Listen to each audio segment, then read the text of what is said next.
Naitanong nyo na ba sa sarili nyo kung paano nga ba nabuo yung bagong tipan na binabasa natin ngayon? Kasi, hindi naman yan parang magic na bigla na lang lumitaw, di ba?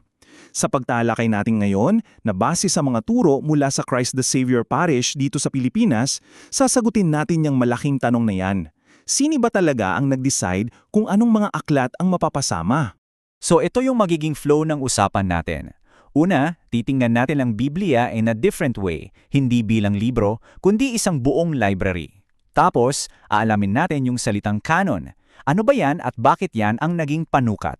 Silipin din natin syempre yung 27 aklat na opisyal na nakapasok. At pati na rin yung yung mga di pinalad. At sa huli, tatanungin natin, gaano ba talaga ka-confiable yung buong proseso? Okay, let's dive in. Unang-una sa lahat, kailangan nating i-reframe yung pag-iisip natin kasi ang bagong tipan ay hindi lang basta isang aklat. Madalas kasi pag sinabing bagong tipan, iniisip natin isang makapal na libro. Pero ang totoo niyan, isa itong library. Isang koleksyon ng iba't ibang sulat na pinagpilian at pinagsama-sama at hindi yan nagkakataon lang. Kaya yung tanong talaga, sino yung committee? Sino yung nag-decide?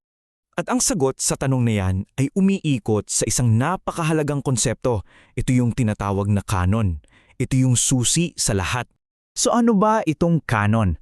Well, isipin nyo ito bilang yung official list, yung opisyal na koleksyon ng mga aklat na sinabi ng simbahan, okay, ito yung mga aklat na sigurado tayong inspired by God. Kumbaga, ito yung may divine seal of approval. Ito yung standard. At alam nyo ba, yung mismong salitang canon, sobrang interesting ng pinanggalingan. Ang literal na ibig sabihin yan dati ay ruler o panukat, yung ginagamit natin sa eskwela. So kung paanong ang ruler ay sumusukat ng haba, yung canon naman, yun yung naging banal na panukat para sa kawastuan ng pananampalataya. Galing, no? Okay, so kung meron na tayong standard o panukat, ano-ano na ngayon yung mga aklat na pumasa sa standard na to at naging bahagi ng official list? Hindi ito bigla ang desisyon inabot ng ilang daang taon. Hanggang noong ika-4 na siglo, bago formal na sinabi ng simbahan, ito yung final list, 27. At mula noon hanggang ngayon, yan pa rin yung bilang na kinikilala natin. Itong 27 aklat na to, generally, nahato sa 4 na klase.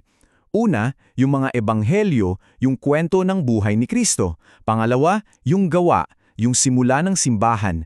Pangatlo, yung mga sulat ng mga apostol na puno ng mga turo at syempre, yung pahayag na isang aklat ng propesiya.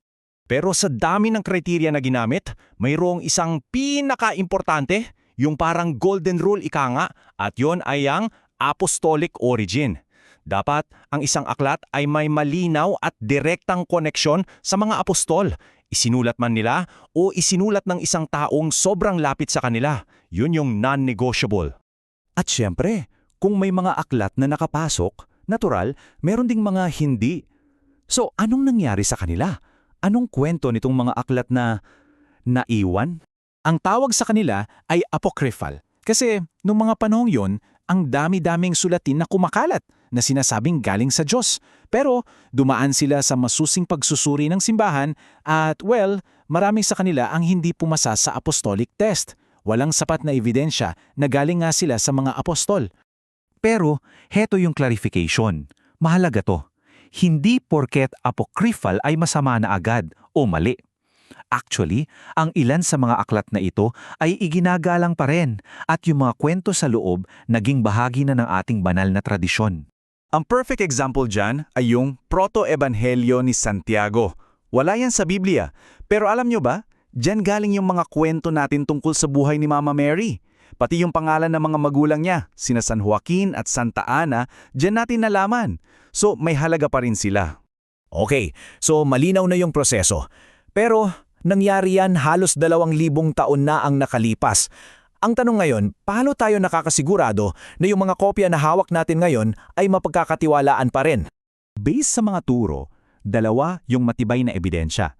Una, yung dami ng mga sinaunang kopya o manuskrito na na-preserve natin. Libo-libo yan. Higit pa sa kahit anong sinaunang dokumento. Pangalawa, yung mga sulat ng mga naunang santo at pinuno ng simbahan, palagi nilang sinisipi o kinukot yung mga aklat na ito. Patunay na yon talaga yung ginagamit nila noon.